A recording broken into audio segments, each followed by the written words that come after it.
We're joined right now on RealAgriculture.com by Jim Haggins. He is the chairman of Alberta Pork. Welcome today, Jim. Thanks, Sean. Pleasure to be with you today.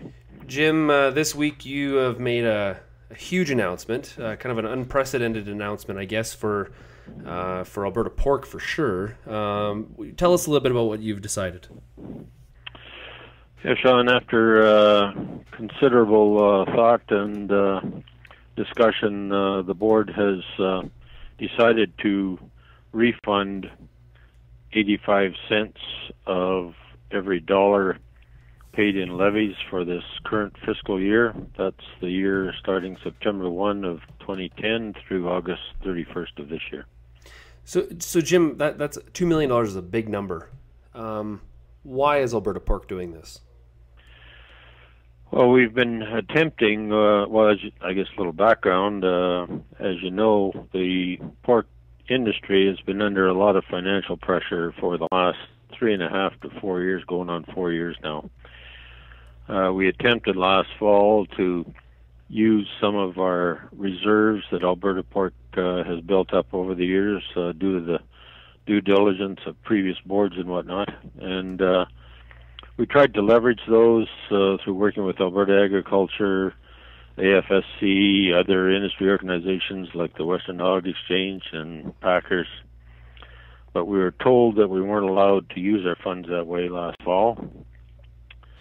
Following that, we also tried to leverage them this spring with the Alberta government to provide some financial assistance for our producers to get into the ID and traceability program that just adds to our food safety package.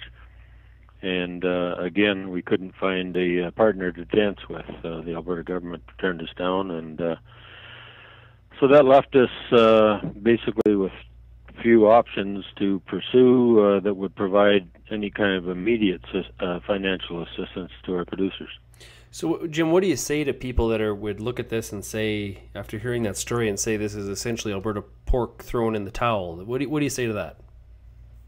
Well, we're not throwing in the towel. We have no intention of shutting down the organization. We have sufficient resources in reserves that we'll be able to do this and still continue to operate normally in pursuing and completing the projects that we're working on right now, and even consider any new ideas that may come forward for future development. So, Jim, do you see other provinces in the pork business doing this sort of same thing? Well, Sean, naturally, not yet. We're the first to do this. We're getting some reaction from other provinces already this week, similar to your initial comments that it's a bold move, so on and so forth. But at this point in time, I don't expect any announcements from any other provinces. It's a major decision to make. We felt we had to make it just to try and stabilize our industry a bit. If we hope that it'll allow some creditors to receive payments a little quicker than they otherwise would, and then we'll go from there. Hopefully this summer prices will provide us some profits, but currently feed costs have escalated to the point there's very little profit in it right now. Yeah, you had mentioned I'm sure you are getting some phone calls from other associations or other provincial sister organizations, as well as some others. You said it was described as a bold move. Is that bold move good for you for taking action, or is there some concern as far as the move that's been made?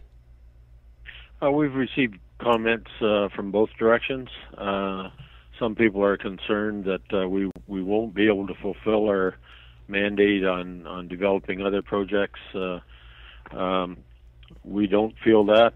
We feel that we are in a position where we can just carry on as normal. I guess time will tell who's right, but we also have received a fair number of comments from producers who are saying thank you, this is going to help me, we appreciate the gesture.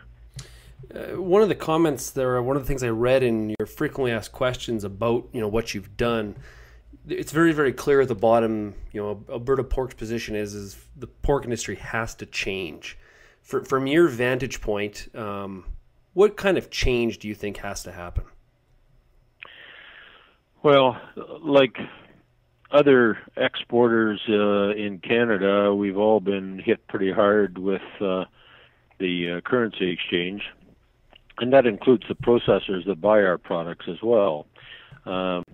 However, in addition to that, the pricing formula that's been used for many, many years just is proven to not work under the current currency situations. There's no money in it for producers right now, especially with feed costs going up, as I mentioned. We're asking and requesting and working with marketing organizations to see if we can't change the pricing formula to producers so that we can arrive at one whereby the processors and the producers can both make some money over the course of a year and stabilize our industry. If we lose more production, that also is going to put some processors at risk as well. Further up the line, we'd like to see the wholesale and retail community appreciate our circumstances too, and have them share some of their margins with producers to keep the local supply of high quality pork available to our Alberta consumers, or Canadian consumers in general. So, Jim, do you see a higher exploration of maybe turning pork into a supply managed industry? No, Sean, I really don't. We're still exporting over 50% of our pork produced in Canada, and although that number is bound to go down, we're being faced to some extent right now with imported pork coming in cheaper, fire sale values. We've got a few challenges to gain a higher share of the domestic market like we used to have, and I really don't see, and most producers don't see, supply management as being a reasonable solution to the current circumstance. It would take far too long to develop, and under global trade agreements, it's not something that would be looked on favorably by a lot of different governments. Jim, do you have any idea in terms of your membership, in regards to how much or the amount that their businesses are levered? Are they more highly levered than, say, a feed yard would be? Not being familiar with feed yards, I can't really answer that.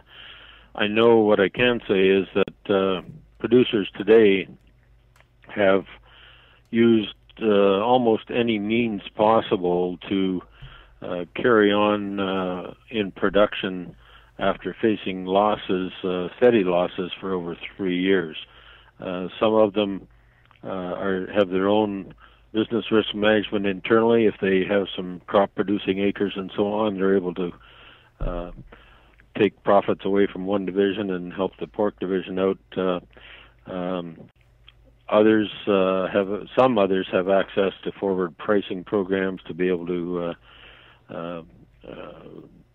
protect their risk to some extent, but we're challenged, I guess. We know there are producers that are very close to the edge right now.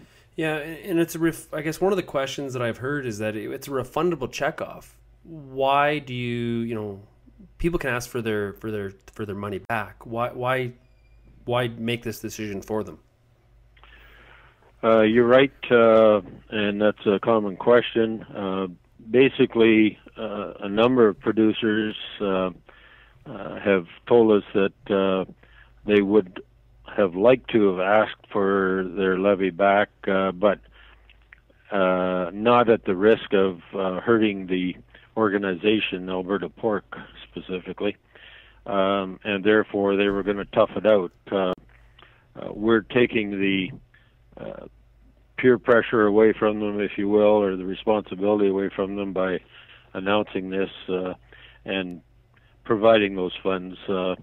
We'll be going back to our regular levy as of September the 1st and working with that revenue, but we just felt it's something that we can do to catch the attention of perhaps consumers, retailers, wholesalers, processors, that really, and government, that this really is a serious situation that our industry is in. Well, Jim, I can hear the concern in your voice, and I just want to wish you and your organization, your membership, the best, and hopefully that we can get this industry turned around. And it is a very, very bold move, and want to thank you for joining us today. Thank you very much for the opportunity, Sean, and hopefully we'll be able to talk again. For sure. Thanks a lot. Take care.